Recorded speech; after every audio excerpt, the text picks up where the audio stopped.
that I had really good materials to begin with. I felt like, you know, the story about the Warrens was a very fascinating story, one that I wanted to tell and do it justice with.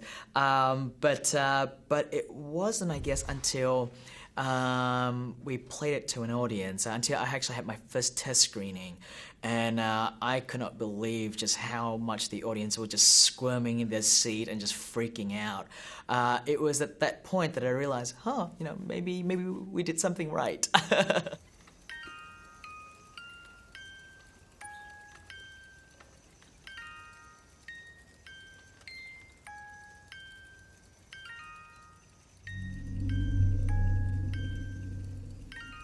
I think the way James approached the actual possession, the old.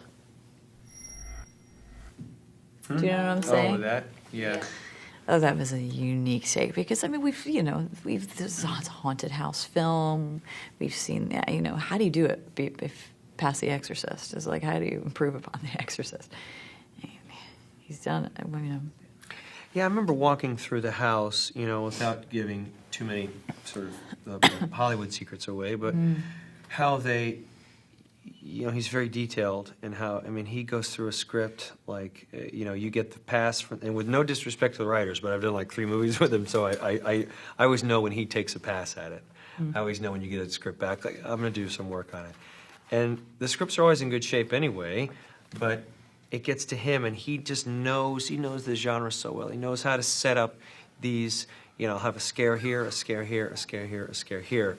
So then, when finally was something was so great about this, being able to have the support of a studio and build the house, you know, the interiors and all this, and really around how he wanted these set pieces, these scary moments. So it all sort of worked. I mean, you're working with the stunt department, with the, again, you don't want to sort of, you know, debase it to like movie magic, because we still love the sort of the innocence of being a fan, but he just had the support and the drive to be.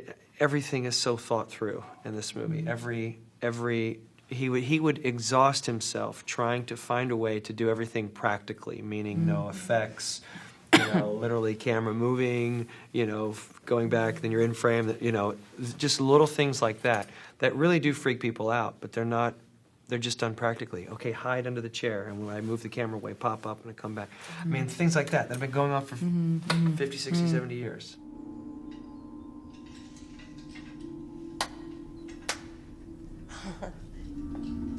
I'm gonna get you now.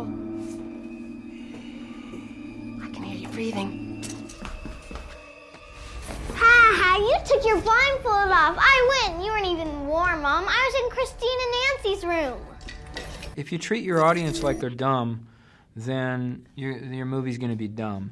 I think you have a real resource in that if you show, you know, if you hint there's a wall and there's something around the corner, you've got a whole audience full of people who are then painting the picture of what they see around the corner, and it's whatever scares them individually the most. You know what I mean? And it does so much of your work for you. And I think he's a real master at allowing the audience to do that work, you know, for you and scare themselves, really. But it is a trust with the director, because you have to create things to build up to make that moment work, where our imagination has to kick in, and that's where he has the skills, you know. And I think other directors probably don't trust themselves, and so they CGI stuff or have, you know, some bells and whistles or something like that, because maybe they're afraid what they'll find is they're not up to the task.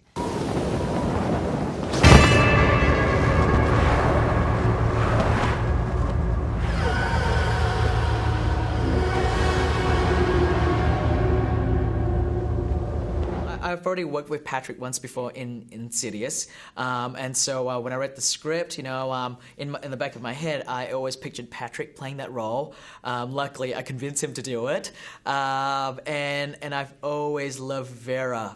You know, I've been such a big fan of Vera Farmiga, and I feel very fortunate to have got her as well. And same goes to Ron Livingston and Lily Taylor as well. You know, I grew up watching these guys, and so to work with them, it's such a dream come true.